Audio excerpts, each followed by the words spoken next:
Hello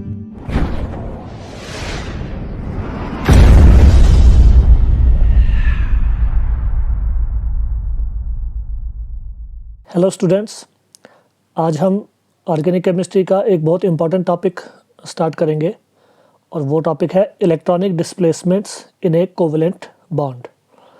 तो इस topic में हम देखेंगे कि एक ऑर्गेनिक कंपाउंड में जो कार्बन कार्बन बॉन्ड्स हैं या कार्बन के ऑक्सीजन के साथ, नाइट्रोजन के साथ या किसी भी एटम के साथ जो बॉन्ड्स हैं, उनमें जो इलेक्ट्रॉन पेयर्स हैं, शेयर्ड इलेक्ट्रॉन पेयर्स या even lone pairs of electrons, उनकी डिस्प्लेसमेंट्स किस तरह से होती हैं, वो अपनी जो नॉर्मल उनकी पोजीशन होती है वहाँ से वो कैसे मूव कर सकते हैं हियर एंड देयर।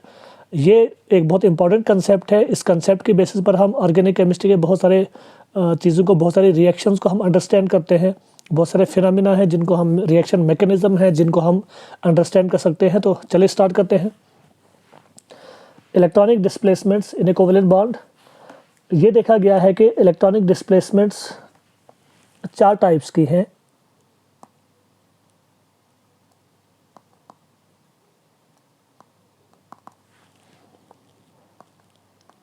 वो टाइप्स में यहाँ पर लिख लेता हूँ पहले।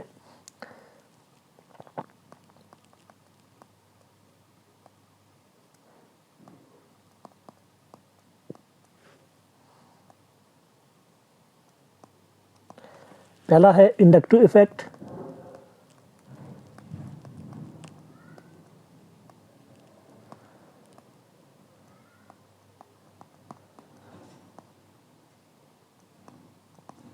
उसके बाद आता है इलेक्ट्रोमेरिक इफेक्ट।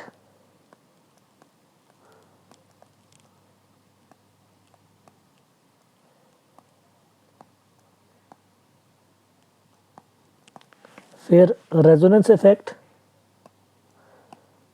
जिसका दूसरा नाम है mesomeric effect.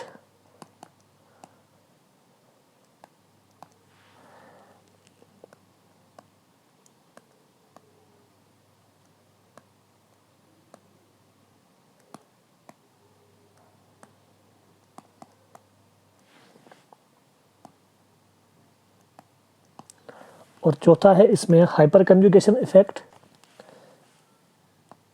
which is also called as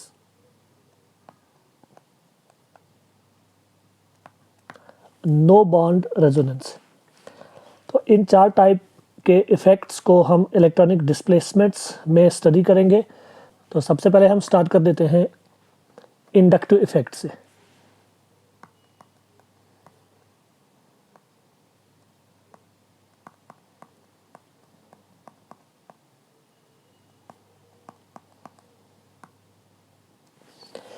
inductive effect क्या है, इसको समझने के लिए सबसे पहले आप एक कार्बन एटम्स की चेन को कंसिडर कीजिए। मान लीजिए ये 5 कार्बन एटम्स की चेन है। अब ये भी आप जानते हैं कि हर कार्बन के साथ कुछ और ग्रुप्स भी अटैच होंगे, कुछ और एटम्स भी अटैच होंगे, जो कि हाइड्रोजन भी हो सकते हैं, हाइड्रोजन के अलावा कोई और एटम भी हो सकता है। जो भी होगा, कार्बन की वैलेंसी आप जानते हैं, कार्बन की वैलेंसी 4 होती है। इसका मतलब और भी बॉन्ड्स होंगे।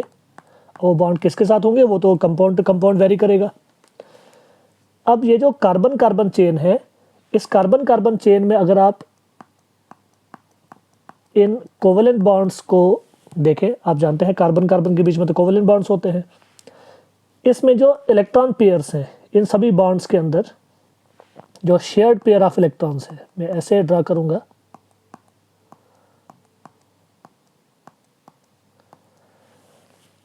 ये जो शेयर्ड पेयर ऑफ इलेक्ट्रॉन्स है, इनकी पोजीशन के बारे में आप क्या सोचते हैं?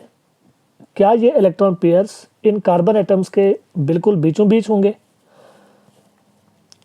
एग्जैक्टली सेंटर में होंगे, या फिर किसी एक कार्बन की तरफ उनका झुकाव ज़्यादा होगा? तो अगर हम इलेक्ट्रोनेगेटिविटी के कंसेप्ट के हिसाब से सोचें तो वो तो सेम होना चाहिए। अगर हम इलेक्ट्रोनेगेटिविटी के हिसाब से देखें तो कार्बन एटम्स की इलेक्ट्रोनेगेटिविटी सेम है। इसका मतलब है कि इलेक्ट्रॉन पेयर्स को सभी कार्बन एटम्स इक्वली अट्रैक्ट कर रहे हैं।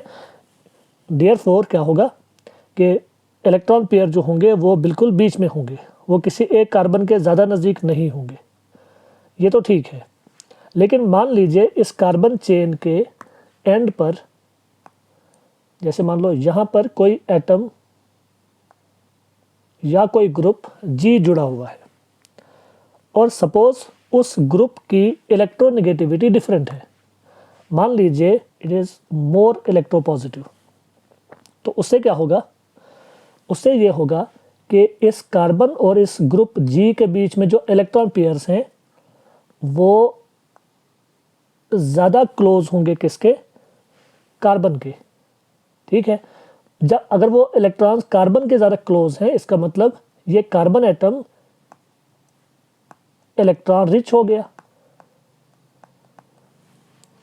तो इस कार्बन के ऊपर एक छोटा सा चार्ज जनरेट होगा, और वो कैसा चार्ज होगा, अगर ये इलेक्ट्रॉन रिच है तो वो चार्ज कैसा होगा, वो स्लाइट नेगेटिव होगा, जिसको हम डेल नेगेटिव से डिनोट करते हैं।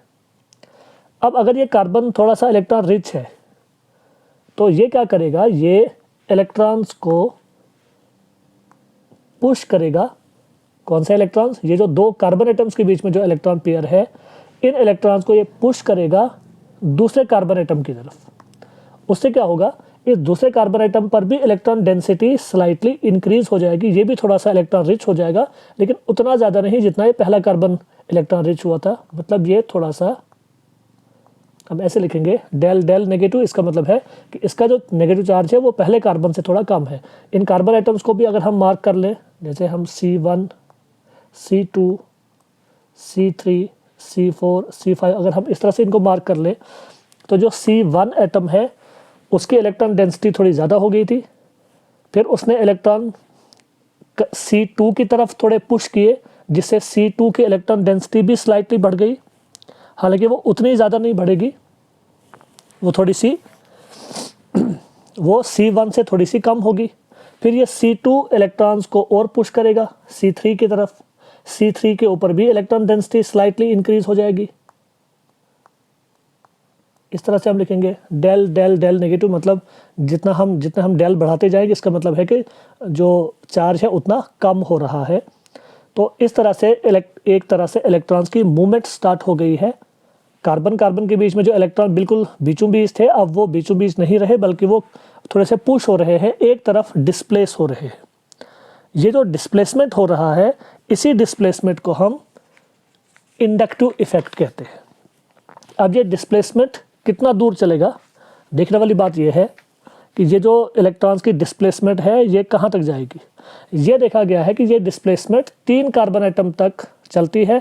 उसके बाद जो डिस्प्लेसमेंट है C3 के बियॉन्ड अगर हम देखें तो ये डिस्प्लेसमेंट इतनी कम हो जाती है कि जिसको हम नेग्लेक्ट कर सकते हैं, तो ये एक तरह से नेग्लिजिबल डिस्प्लेसमेंट हो जाएगी। लेकिन C1, C2 और C3 के बीच में जो डिस्प्लेसमेंट है वो थोड़ी सी सिग्निफिकेंट है, तो इलेक्ट्रॉन्स डिस्प्लेस हो गए। और ये पूरा डिस्प्लेसमेंट किस वजह से हुआ, ये डिस्प्लेसमेंट हुआ because of presence of an atom और group which is more electropositive as compare to carbon. इसी तरह से ये तो मैंने एक ग्रुप की बात की जो मोर इलेक्ट्रोपॉजिटिव था, या मैं कहूँगा लेस इलेक्ट्रोनेगेटिव था। अब अगर हम ऐसा देखें, मान लीजिए कार्बन एटम्स की चेन है और उसके साथ एक ग्रुप लगा है, उस ग्रुप को मैं चलो X से डिनोट कर लेता हूँ, और ये X मान लीजिए ये मोर इलेक्ट्रोनेगेटिव है।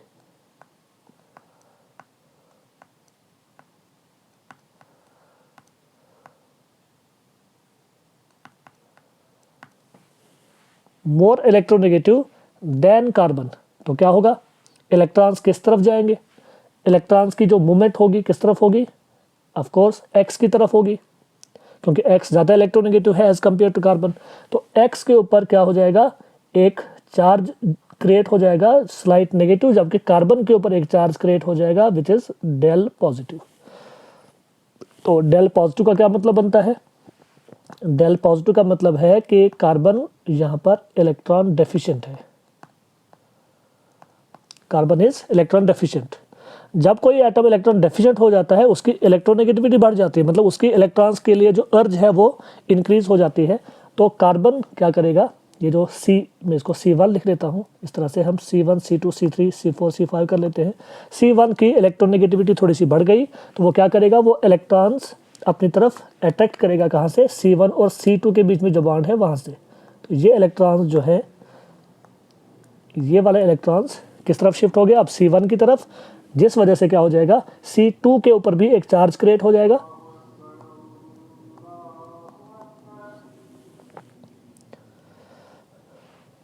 और ये चार्ज क्या है, it is slight positive, C1 से थोड़ा कम होगा। फिर C2 के ऊपर चार्ज क्रिएट हो गया तो C2 यहाँ से इलेक्ट्रॉन्स को अपनी तरफ खींचेगा C3 से, और इसकी वजह से C3 के ऊपर भी एक स्लाइट पॉजिटिव चार्ज क्रिएट होगा। जैसे जैसे ये डिस्टेंस बढ़ता जाएगा, चार्ज की जो डेंसिटी है वो भी कम होती जाएगी, और C3 के बियॉन्ड, जैसे पहले मैंने कहा, C3 के बियॉन्ड ये इफेक्ट ऑलमोस्ट नेग्लिजिबल होता जाएगा। अब यहाँ पर आप देखें, X की वजह से जो ज़्यादा इलेक्ट्रोनेगेटिव था, इलेक्ट्रॉन्स डिस्प्लेस हुए। इन दोनों इफेक्ट्स को अब आप देखें, दो ग्रुप्स की मैंने बात की, एक मैंने G लिखा था, दूसरा मैंने X से डिनोट किया था। दोनों ग्रुप्स की वजह से क्या हुआ, इलेक्ट्रॉन्स की डिस्प्लेसमेंट हो गई। लेकिन डिस्प्लेसमेंट की जो डायरेक्शन है उसमें आप डिफरेंस देख सकते हैं। जब मोर इलेक्ट्रोपॉजिटिव ग्रुप था तो उसकी वजह से डिस्प्लेसमेंट जो थी वो उस ग्रुप से अवे थी, जबकि मोर इलेक्ट्रोनेगेटिव एटम या ग्रुप जब था तो उसकी वजह से जो डिस्प्लेसमेंट थी वो टुवर्ड्स द ग्रुप थी। तो दो तरह की डिस्प्लेसमेंट हो रही है, डायरेक्शन वाइज मैं बता रहा हूँ। इन दोनों इफेक्ट्स को, जो इलेक्ट्रॉनिक डिस्प्लेसमेंट हो रही है because of difference in the electronegativity, इस इफेक्ट को ही हम नाम देते हैं इंडक्टिव इफेक्ट। अब हम इंडक्टिव इफेक्ट को डिफाइन करेंगे। इंडक्टिव इफेक्ट में be defined as a permanent displacement of electrons along a carbon chain due to the presence of an atom or group of atoms having different electronegativity at the end of the carbon chain.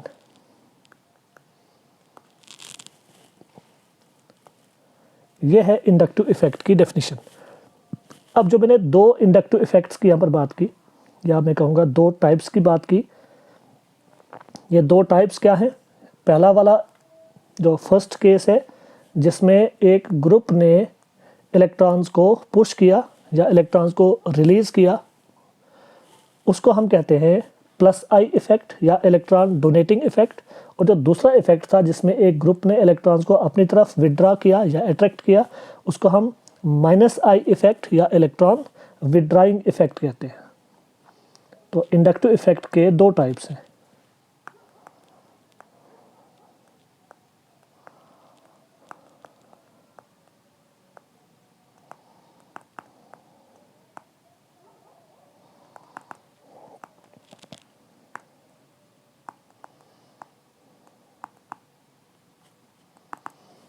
Two types of inductive effect.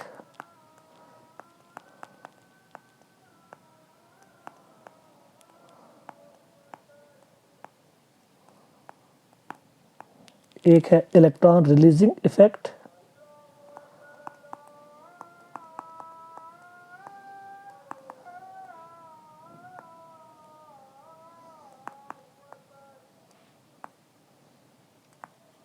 या electron donating effect.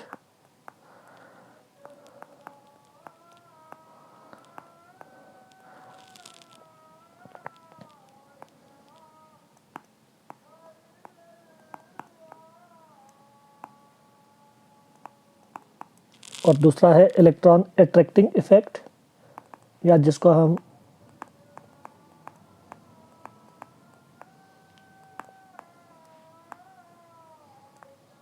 Electron withdrawing effect कहते हैं। तो फिर से देख लीजिए, electron releasing या electron donating effect, ये कौन सा इफेक्ट है। इसके लिए हम एक सिंबल यूज करते हैं, प्लस आई इफेक्ट। प्लस आई का मतलब इलेक्ट्रॉन रिलीजिंग इफेक्ट। इसमें क्या होगा, इसमें एक ग्रुप होगा,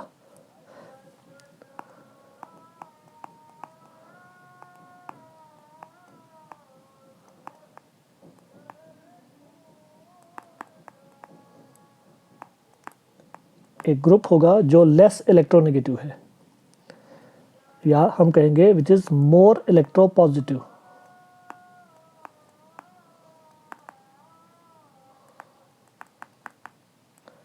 किसके मुकाबले में, as compare to carbon. Then carbon atom. अब ये कौन से ग्रुप्स हैं, देखिए ज़रा। एक मैग्नीशियम एटम को आप कंसिडर कीजिए, मान लीजिए कार्बन का मैग्नीशियम के साथ एक कोवेलेंट बॉन्ड है, तो कार्बन और मैग्नीशियम में से ज़्यादा इलेक्ट्रोनेगेटिव कौन है? कार्बन। इस तरह से कार्बन की चेन बना लीजिए, उसके साथ एक मैग्नीशियम जोड़ दीजिए, तो क्या होगा? इलेक्ट्रॉन्स किसकी तरफ जाएंगे? इलेक्ट्रॉन्स कार्बन की तरफ जाएंगे, जिस वजह से कार्बन के ऊपर एक स्लाइट नेगेटिव चार्ज क्रिएट हो जाएगा, मैग्नीशियम के ऊपर स्लाइट पॉजिटिव चार्ज।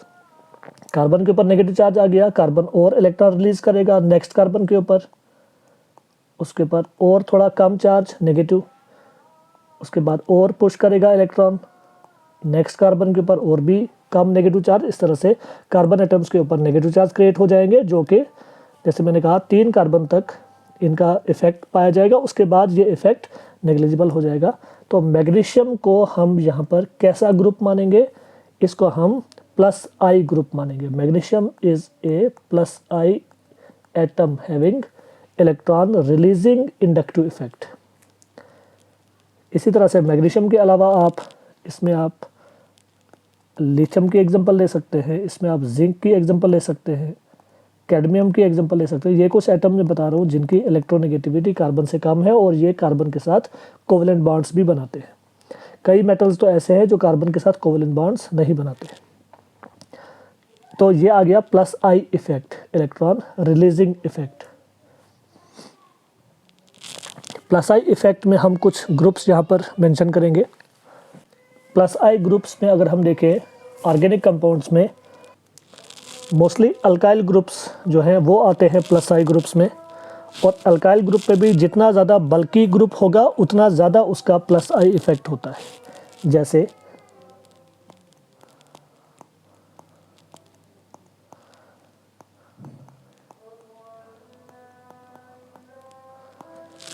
जैसे ये ग्रुप है जिसका नाम है tertiary butyl group.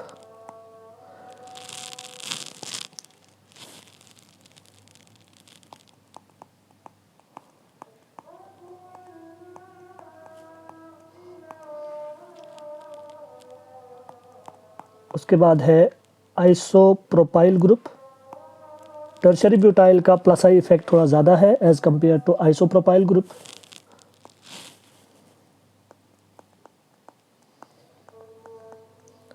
Ethyl group,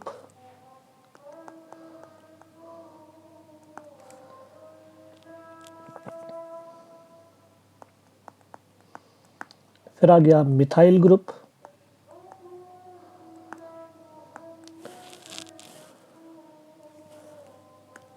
उसके बाद D stands for deuterium atom and isotope of hydrogen.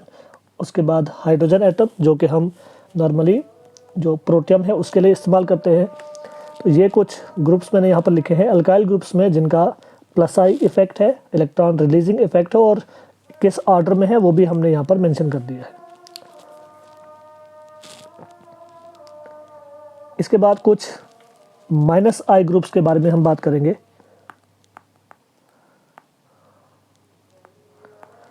Negative inductive effect का मतलब क्या है?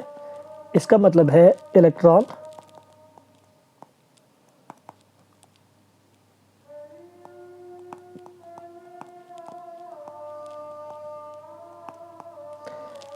विदड्राइंग इफेक्ट या इलेक्ट्रॉन अट्रैक्टिंग इफेक्ट।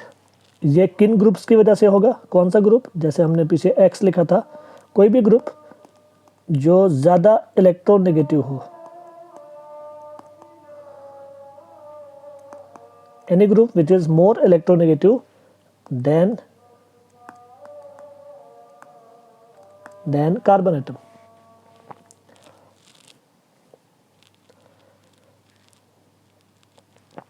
जैसे कार्बन की चेन के साथ आप एक फ्लोरीन एटम जोड़ दीजिए। अब फ्लोरीन एटम तो मोस्ट इलेक्ट्रोनेगेटिव एटम है, तो क्या होगा? कार्बन और फ्लोरीन के बॉन्ड में इलेक्ट्रॉन पेयर कहाँ की तरफ शिफ्ट हो जाएगा? फ्लोरीन की तरफ, और इसकी वजह से फ्लोरीन के ऊपर स्लाइट नेगेटिव चार्ज, जबकि कार्बन के ऊपर स्लाइट पॉजिटिव चार्ज क्रिएट हो जाएगा। फिर ये जो पॉजिटिवली चार्ज कार्बन है ये इलेक्ट्रॉन्स को अपनी तरफ खींचेगा, जिस वजह से दूसरे कार्बन पर भी स्लाइट पॉजिटिव जो थोड़ा सा कम होगा। उसके बाद और अट्रैक्शन और डिस्प्लेसमेंट, और नेक्स्ट कार्बन पर और नेगेटिव चार्ज जो उससे भी कम होगा, और 3 कार्बन के बाद इफेक्ट ऑलमोस्ट नेग्लिजिबल होगा। तो फ्लोरीन जिसने इलेक्ट्रॉन्स को अपनी तरफ अट्रैक्ट किया, इसको हम क्या कहेंगे, इसको हम माइनस आई ग्रुप मानेंगे। तो जितनी ज़्यादा इलेक्ट्रोनेगेटिविटी किसी एटम की या किसी ग्रुप की होगी, मतलब जितनी ज़्यादा उसकी टेंडेंसी होगी इलेक्ट्रॉन्स को अपनी तरफ अट्रैक्ट करने की, उतना ज़्यादा उसका माइनस आई इफेक्ट माना जाएगा। अब हम कुछ ग्रुप्स यहाँ पर लिखेंगे जिनका माइनस आई इफेक्ट है और उनका ऑर्डर भी देखेंगे।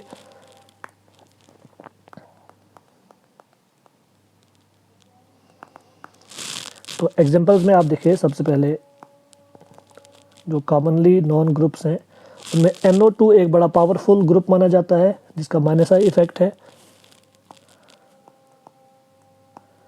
फिर नाइट्राइल ग्रुप है CN, जिसको हम साइनाइड ग्रुप भी कहते हैं।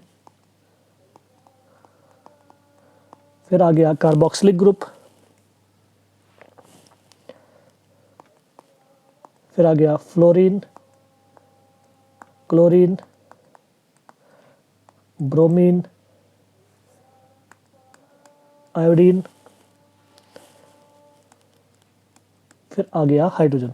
हाइड्रोजन के बारे में देख लीजिए आप। हाइड्रोजन हमने प्लस आई में भी देखा, माइनस आई में भी देखा। इसका मतलब हाइड्रोजन को हम as a border line consider कर सकते हैं।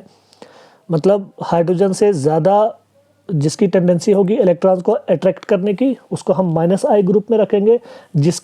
जिस ग्रुप की टेंडेंसी हाइड्रोजन से कम होगी इलेक्ट्रॉन अट्रैक्ट करने की, या दूसरे लफ्ज़ों में जिस ग्रुप की टेंडेंसी हाइड्रोजन से ज़्यादा होगी इलेक्ट्रॉन रिलीज़ करने की, उसको हम प्लस आई ग्रुप मानेंगे। तो ये ग्रुप हमने जो लिखे हैं, these are minus I groups. और ये जो NO2 ग्रुप है, nitro group, it is considered to be one of the strongest electron withdrawing और इलेक्ट्रॉन अट्रैक्टिंग ग्रुप्स। अब ये जो इफ़ेक्ट है, ये जो इंडक्टिव इफ़ेक्ट है, इसका फ़ायदा क्या है, इसका एप्लीकेशन क्या है।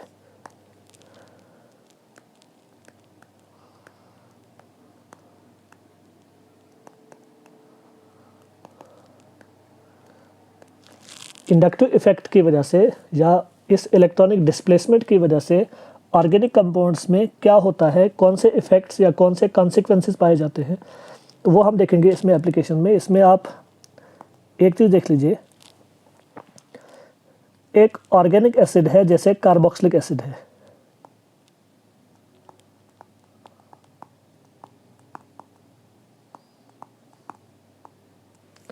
कार्बोक्सिलिक एसिड है, उस कार्बोक्सिलिक एसिड की एसिडिक स्ट्रेंथ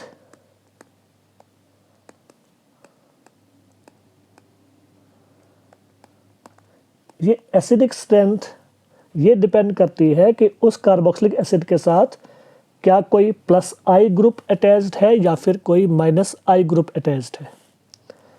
फॉर एग्जांपल,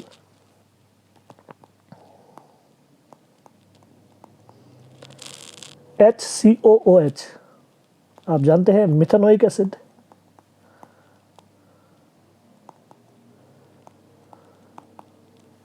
या जिसको हम कॉमनली फॉर्मिक एसिड भी कहते हैं।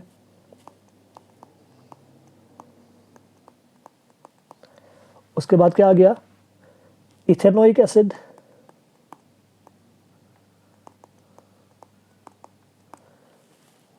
जिसे हम कॉमनली एसिटिक एसिड भी कहते हैं।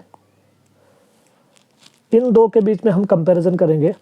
दोनों कार्बोक्सिलिक एसिड्स हैं क्योंकि दोनों में COOH ग्रुप है, लेकिन इन कार्बोक्सिलिक ग्रुप्स के साथ एक जगह पे अगर हम मिथेनोइक एसिड की बात करें, उसके साथ हाइड्रोजन अटैच्ड है, दूसरी जगह पे इथेनोइक एसिड में एक मिथाइल ग्रुप अटैच्ड है। इन दोनों ग्रुप्स का इफेक्ट आप देखिए। मिथाइल, जैसे कि मैंने पहले कहा, मिथाइल ग्रुप का कैसा इफेक्ट है, प्लस आई इफेक्ट है। जबकि हाइड्रोजन मैंने कहा ये बॉर्डर लाइन पर है, मतलब ये प्लस आई और माइनस आई के बीच में फॉल करता है। अब इस मिथाइल ग्रुप की वजह से एसिडिक स्ट्रेंथ पे क्या इफेक्ट होगा, ये देखा गया है कि अगर किसी एसिडिक ग्रुप के साथ कोई प्लस आई ग्रुप अटैच्ड है,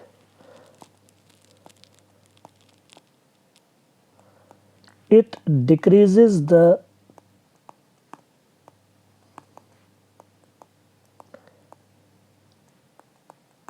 acidic strength. Plus I group decreases the acidic strength. जबकि अगर हम माइनस आई ग्रुप की बात करें, अगर किसी जैसे मान लीजिए इसी कार्बोक्सिलिक ग्रुप के साथ अगर कोई माइनस आई ग्रुप अटैच्ड होगा, जैसे फ्लोरीन अटैच्ड होगा या फिर NO2 ग्रुप अटैच्ड होगा, कोई भी जो हमने ऊपर डिस्कस किया, अगर ये ग्रुप्स अटैच होंगे तो ये क्या करेंगे, minus I group increases the acidic strength. मतलब इस हिसाब से मिथेनोइक और इथेनोइक एसिड में से मिथेनोइक एसिड की एसिडिक स्ट्रेंथ ज़्यादा होगी, क्योंकि इथेनोइक एसिड में ये जो मिथाइल ग्रुप है it will decrease the acidic strength of carboxylic acid, जबकि हाइड्रोजन जो मैंने कहा था it is in between plus I and minus I, तो उसके मुकाबले में मिथाइल ग्रुप क्या कर रहा है, एसिडिक स्ट्रेंथ को डिक्रीज कर रहा है। इसी तरह अगर हम कंपेयर करें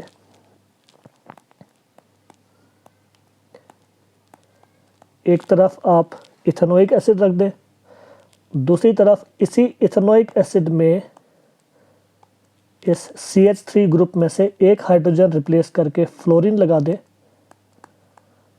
तो ये क्या बन गया, ये फ्लोरो इथेनोइक एसिड बन गया, फ्लोरो इथेनोइक एसिड, जबकि ये क्या था, ये सिंपली इथेनोइक एसिड था।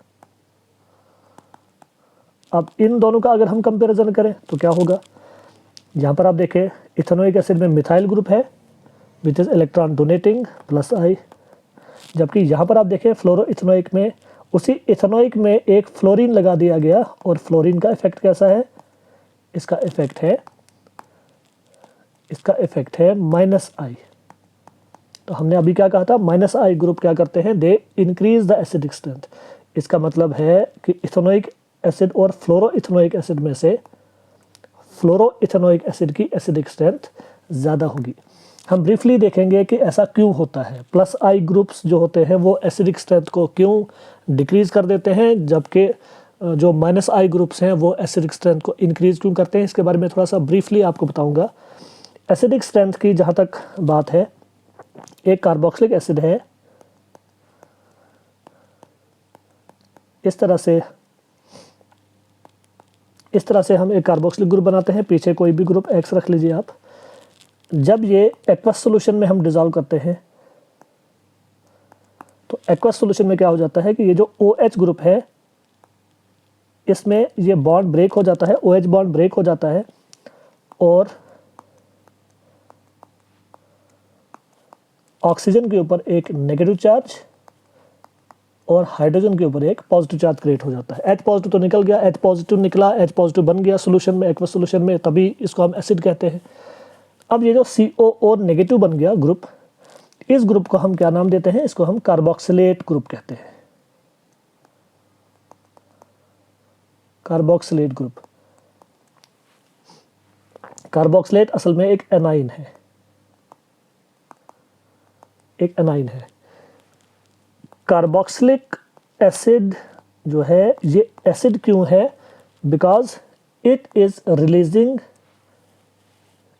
H positive ion in aqueous solution. लेकिन H पॉजिटिव आयन कितनी आसानी से रिलीज करेगा, कितनी टेंडेंसी होगी इसकी H पॉजिटिव आयन रिलीज करने की, वो किस बात पे डिपेंड करेगा, वो वही तो एसिडिक स्ट्रेंथ है, वो डिपेंड करेगा कि H पॉजिटिव रिलीज करने के बाद जो पीछे जो कार्बोक्सिलेट आयन बचा, कार्बोक्सिलेट आयन एनाइन, वो कितना स्टेबल है। Stability of the carboxylate ion which is left after the release of H positive, तो इसकी स्टेबिलिटी में इस X ग्रुप का इंपॉर्टेंट रोल है।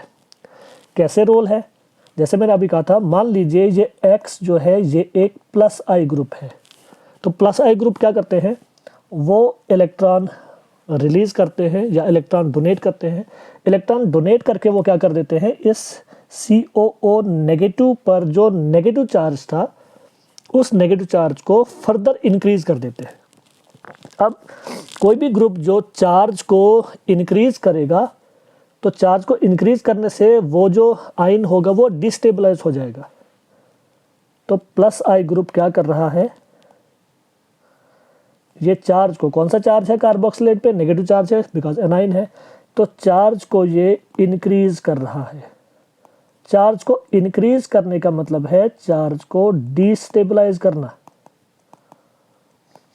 तो अगर कार्बोक्सिलेट डिस्टेबलाइज हो रहा है तो इसके बनने की टेंडेंसी कम होगी। तो ये कार्बोक्सिलिक एसिड इतनी आसानी से अपना H पॉजिटिव लूज नहीं करेगा। क्यों लूज नहीं करेगा? क्योंकि H पॉजिटिव लूज करने के बाद जो एनाइन बन रहा है वो उतना स्टेबल नहीं है। उस एनाइन को ये जो X ग्रुप है वो डिस्टेबलाइज कर रहा है।